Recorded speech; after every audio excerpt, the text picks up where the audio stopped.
The Siege of Akhulgo was a siege during the Murid War in the Caucasus. General Grabbe besieged Imam Shamil in the rock fortress of Akhulgo. After 80 days the rock was taken and most of the defenders were killed, but Shamil managed to escape. Geography. About 75 kilometers west of the Caspian Sea, the east-flowing Akhoulgo joins the north-flowing Akhoulgo to form the SUDOC River, which flows northeast. All three flow in canyons. About 5 kilometers south is the village of Gimri, where Ghazi Muhammad was killed in 1832. Akhulgo is about 5 kilometers west. At Akhulgo the Akhoulgo flows east, then north, east, south and east, forming a rectangle. Inside the rectangle are two steep hills several hundred feet above the river. The western one, Old Akhulgo, is narrow and runs north-south. It is somewhat comma-shaped and can only be approached easily along a narrow ridge from the village of Ashitla to the southwest. The eastern one, New Akhulgo, is broader and higher. Between them runs the Ashitla River. At a narrow point in canyon, the two hills were connected by a bridge 40 meters above the Ashitla River. South of New Akhulgo and outside the rectangle is the conical Circus Tower, which is taller than the other two and dominates the whole area. In addition to the steepness, there were natural and artificial caves and semi-underground houses. The place is a natural fortress whose only weakness is the difficulty of hauling water up from the river. Build up. The 1837 expedition. In 1837 General Fez destroyed the village of Ashitla and then killed a number of fugitives who had fortified themselves at Old Akhulgo by blasting then with cannon from Circus Tower. Shamil viewed the ruins of Ashitla and this may have influenced him to improve the fortifications at New Akhulgo. See Murid War for details. The march. The plan was to attack Akhulgo in two columns, one from Fort Venezapnaya 45 kilometers north of Akhulgo and one from Temir Khan Shurabinsk 30 kilometers east. Since Shamil had many supporters to the north, the main force was the northern one and the eastern column was used mainly for supplies. Probably to avoid the Akhoulgo Canyon, the eastern force would go south, then west to Kunzuk, then north to Akhulgo. The march began from Venezapnaya on the 21st of May. All dates old style, so at 12 days for the western calendar. On the 25th of May they dispersed, a group under Shamil himself at Bertune with little fighting. They then faced the fortified village of Agwani. The place was difficult to attack but too strong to bypass and there was no time for a siege. On 30-31 May it was blasted open with artillery, taken by storm and the inhabitants slaughtered. The Russians lost 146 killed and 500 wounded and the mountaineers perhaps 2,000.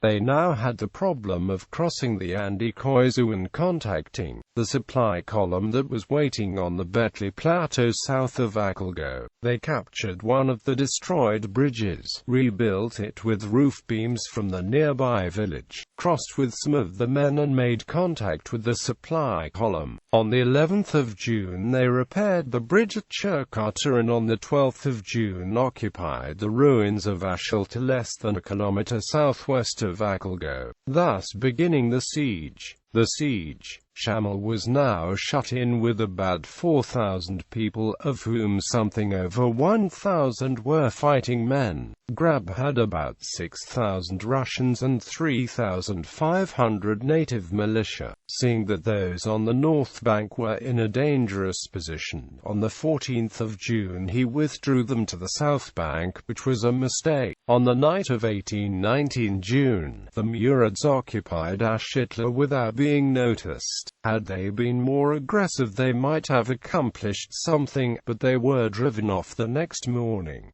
Circus Tower taken. At dawn on the 29th of June cannon opened up on Circus Tower with little effect. The assault began at 9 a.m. They got almost to the top but could go no further. The attack was called off at dusk with a loss of 300 men, but the Murids had lost a larger share of the men. Heavier guns were brought up and on the 4th of July bombardment began, which soon reduced the top to a mass of ruins. The Murids held out. The assaulting parties were withdrawn and the bombardment continued. Seeing no hope, the few remaining defenders tried to slip through the Russian lines. When the final storming party reached the summit, they found only a few wounded. The Russian loss on the final day was only 12 killed. The Russian lines were now shortened and they were relieved of fire from Serkay's tower. The works were brought closer and new batteries set up. On the 12th of July 3,500 reinforcements arrived. Grabbe now had 10,092 Russians and the native militia. Both sides were semi-besieged in that Shamil could bring some supplies from the north while Grabbe had to bring his supplies through dangerous country. His main problem was bringing artillery shells to batter the fortress. The third assault was set for 16 June. There would be 3 columns. The largest force would attack New Akhulgo east along a narrow ridge. The second would assault Old Akhulgo west, and the smallest force would penetrate the Ashitla Canyon and swing one way or the other as circumstances permitted. Bombardment lasted from dawn to 2 p.m. The troops moved up and the attack began at 5 p.m. The eastern column took the first outwork on the ridge and were then confronted by a ditch that they knew nothing about. 600 men were now confined to a small space with cliffs on 3 sides and a narrow path back. They were only saved by darkness. If the attack had not started so late in the day, it is unlikely that any would have survived. The center column penetrated some way into the gorge, drew heavy fire from Old Akhulgo on the left and a shower of rocks from New Akhulgo on the right, and was forced to retreat. The western column accomplished nothing at Old Akhulgo. The attack was a total failure. The Russians lost 156 killed and 719 wounded, while the defenders lost perhaps 150. A whole month was spent improving the Russian position with only 100 men lost. But sanitary conditions were bad and the Russian force dwindled to 6,000. Grabbe realized that Shamil was receiving supplies and reinforcements for the north, so on 04 August 2 battalions managed to cross the river and position themselves north of Akhulgo, thus completing the siege. A covered gallery was built with great difficulty toward New Akhulgo to bring up men secretly and safely. Shamil's position worsened. He was drawing fire from all sides. Water could only be gotten by climbing down the rock under fire. There was no wood for cooking. The sun was hot and it was difficult to bury the dead. Negotiations were attempted with no result. Grabbe made the 4th assault on the 17th of August. The same 3 columns were used and the result was the same failure. 102 were killed, 162 wounded and 293 contused by thrown rocks and falls. But Shamil had lost a larger share of his men. He raised a white flag and sent his 12-year-old son as hostage. The next day General Pullo was admitted to the rock for discussions, but it became clear that Shamil did not intend to surrender. Final assault. The 5th assault began on the 21st of August and again failed. The next morning the attack was renewed.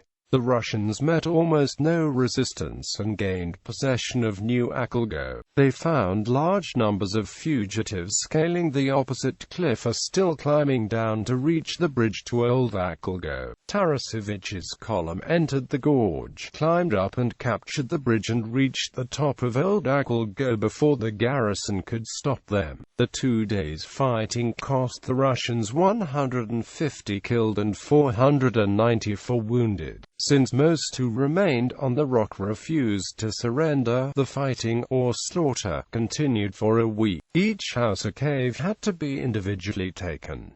Men were lowered on ropes to search the caves on the cliffside. Mothers killed their children, some flung themselves off cliffs. Women and children attacked bayonets with rocks and daggers. Some pretended to surrender and then killed the captors.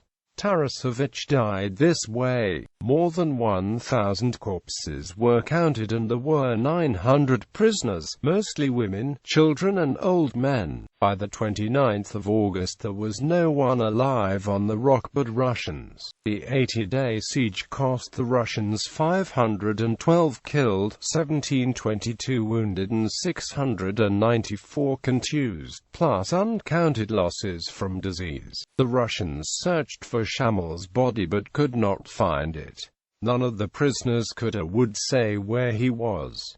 Shamil's escape. Shamil's second wife Javaret was killed during the siege and his sister Fatima threw herself off a cliff. On the night of 22 August, before New Akhulgo was abandoned, Shamil with his pregnant first wife Fatima, the young son Qazi Muhammad and a few followers lowered themselves to a cave above the river. The next night they descended the river, built a raft, loaded it with dummies and set it adrift. While the pickets were distracted, they went downstream along the river bank and turned south up a ravine. They met a picket and killed the officer, but Shamil and his small son were wounded. They returned to the river, bridged it with a plank, Badly's geography does not fit Google Earth, and headed northwest. Within a year Shamil had re-established his rule in Chechnya. Grabbe withdrew from the mountains and dismissed his men to winter quarters. Akhulgo was never again inhabited.